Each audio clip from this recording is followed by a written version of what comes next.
On this particular morning, it started like every other day, and then it ended by the disciples coming back after that experience saying, and they kept it to themselves and told no one at that time what they had seen. So something happened on this everyday ordinary. So what did happen? In the days just before this wonderful morning, Jesus has started to deeply invest in his disciples, sort of ramping up the ministry a bit. This is where he's really getting into the groove of coaching and teaching and rising them up. They had just seen Jesus feed the 5,000. Miraculous. They had seen Jesus healing, performing miracles. They had seen Jesus drawing out demons and even equipped them to go out and do the same, but many times they were unable to do it. And so Jesus had to step in and show them. He would just announce to his group that he would have to suffer, be rejected, and die. And out of this teaching, Peter rises up and confesses, Lord, I would never abandon you. I would never deny you, for you are the Son of God. This is an incredible time for the disciples. And it was on this particular morning, about 8 days later, that Jesus said, let's go. Now, as I go through the scriptures today, I did something called harmonizing. I took all the Gospels and kind of combined them into one set. And if you want to know where I got all of them, they're marked at the bottom. About 8 days after Jesus said all these things and did all these wonderful things, he took Peter, John, and James with him and led them up on a high mountain by themselves to pray. This, I'm sure, was a very common occurrence. It says multiple times in Scripture that, especially when Jesus had a lot going on, he would go out and he would pray through all of it. So this was a very ordinary item. And I can imagine this was an ordinary day because it says they fell asleep on him. Again, might I add. So he took them up, and in this particular occasion, brought them, which is interesting. Why would he bring these three on this day? So they go out, and as he was praying, he was transfigured before them. The appearance of his face changed, and his clothes became as bright as a flash of lightning. Two men, Moses and Elijah, appeared in glorious splendor, talking with Jesus.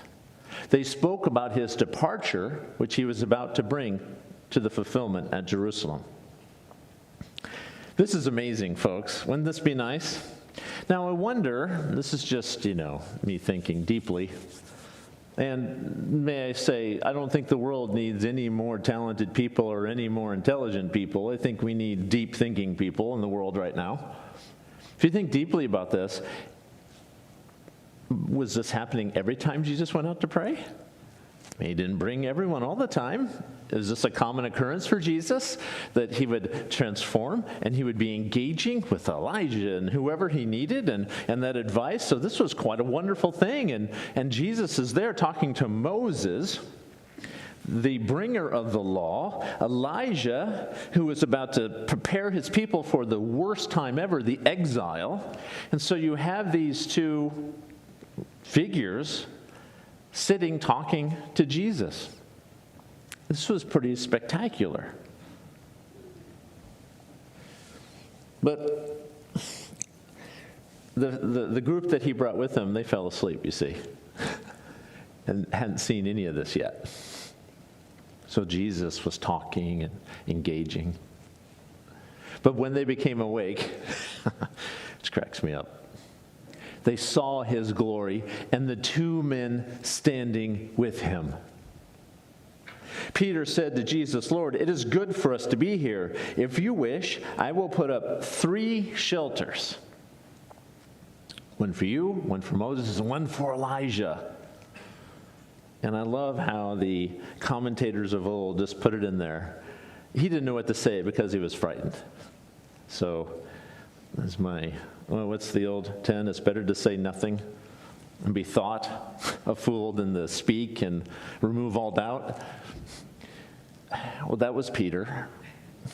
This is a ridiculous ask, and yet there it is. They're all in shock on what they're saying. They did not expect this. They were woken up in their sleep.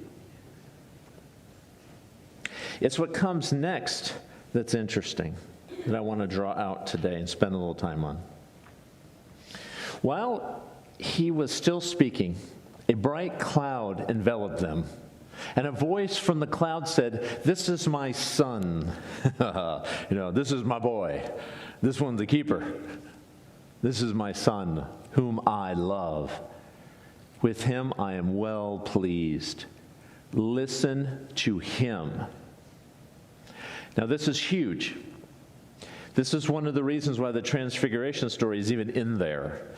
These next couple of verses are incredibly pivotal to everything that Jesus claimed about who he was and what was happening at the time. And we get a little snapshot of this important movement.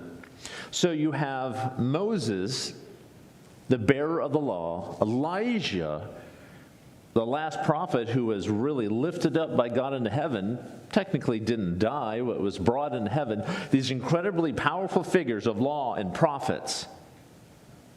These are the men who had informed Peter, James, and John on how to live their lives. It was something to aspire to.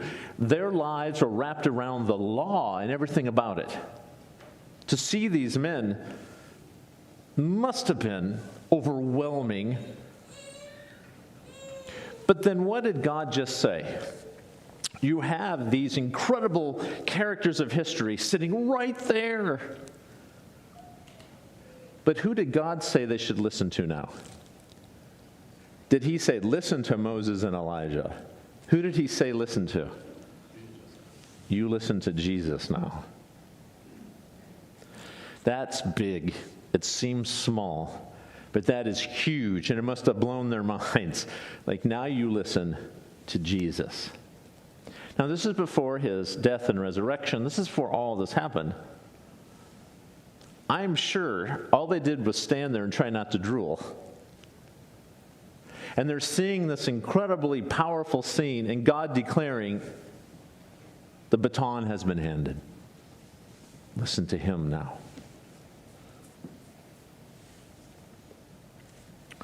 Wow. Little side note here. People do ask me from time to time, like, what will happen when we die? And I tend to use this for one of my thoughts. I'm sure they didn't have TikTok back then or Time magazine. How did they know who these people were? And so I truly believe that each one of us has been made to be the first and the last, and that there is something about you that makes you so distinctly you, that God fearfully and wonderfully created, that the cosmos itself will be able to tell who you are because of how God made you, how he built your identity. And so even though they had never seen these two, they knew. And I think all of you are the same way. God has given you something precious, this gift of life that makes you the most unique creation ever. What value you have. Listen to him now, says God. This is something quite overwhelming, yes? This reorders everything. And here's the second major sort of lift up from the Transfiguration, which is why it's even in there.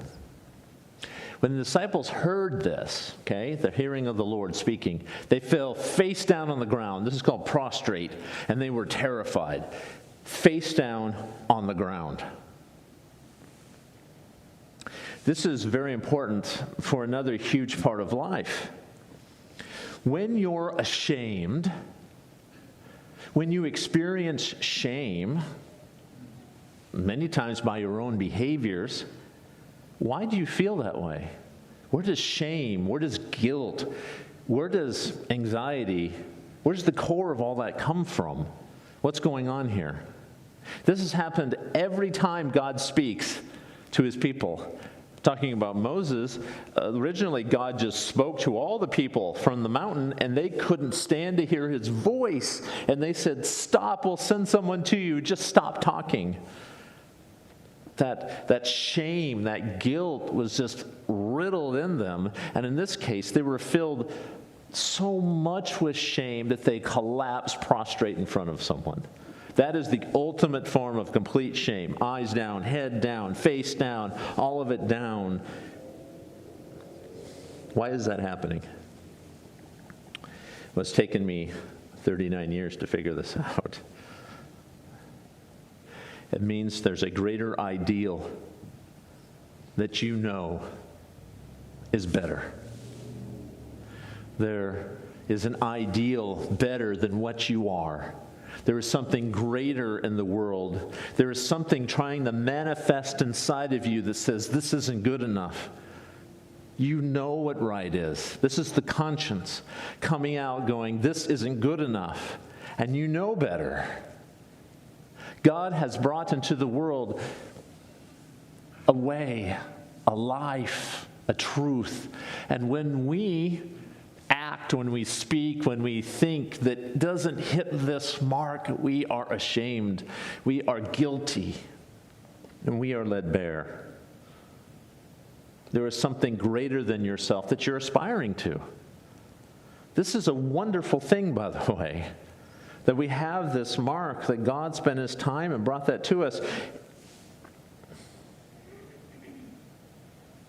We wouldn't be ashamed.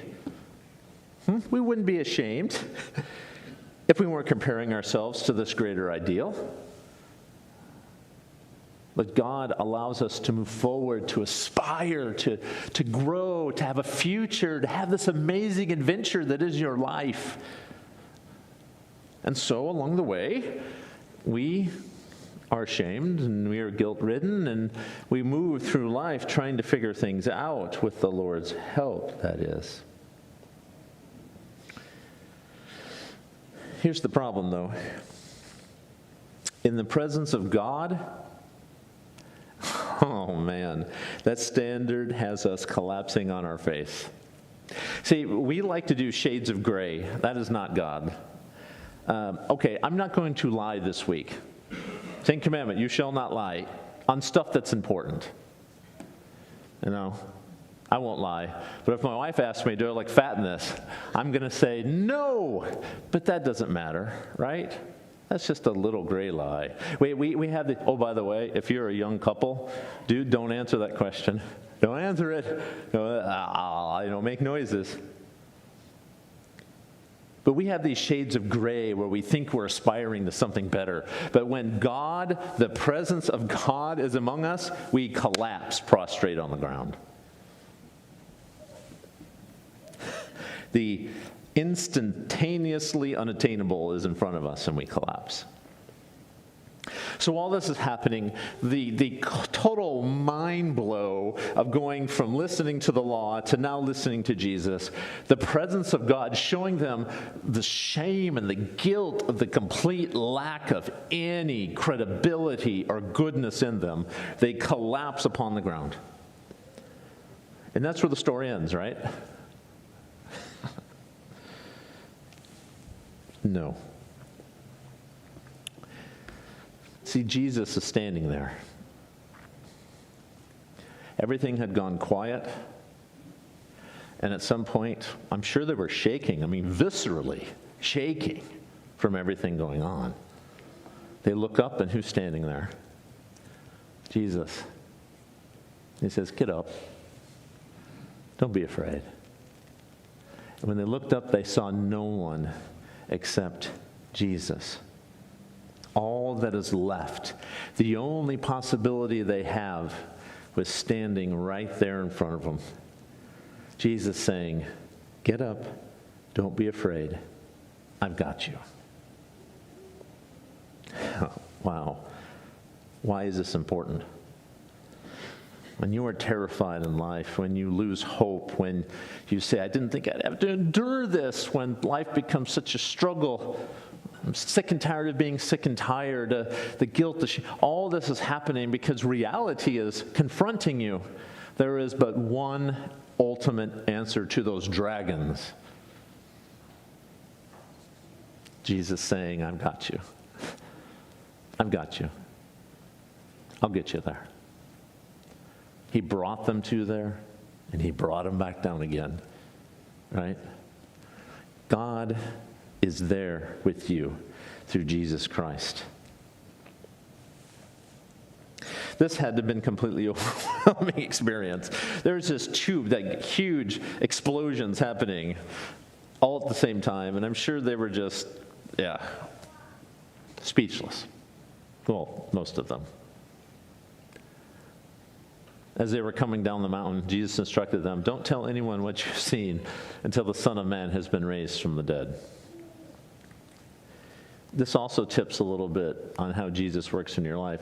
You may be going through some overwhelming, ultimate events in your life, and you may not even understand them, and that might not be why you're going through it at the moment. It's for some other day that you're going to need it, right? And so Jesus says, just hold this in for now. You're going to need it later. I'm sure they didn't complain. I don't think they knew what was going on. And the disciples kept this to themselves, discussing what raising from the dead meant. Then he drops that and told no one that time what they had seen. Jesus is the way, the truth, and the life. He just is. He's not some teacher. He's not some political radical. He himself declares, I am the Messiah. I am the way, the truth, and the life. And as all hell is breaking loose, there is Jesus saying, I've got you. Jesus opened the way for us to live the great adventure that God has planned for us. Now, you may only have 2 fingers and 1 leg when you're done, but it will be a heck of an adventure. And that is his gift to you. Last week, we talked about what we could do to put ourselves in a position to listen to God. This week is all about Jesus. In the face of that, we just collapse. Without him, it's nothing. But with him, we have life, and a good one at that. And we thank him for it. Amen.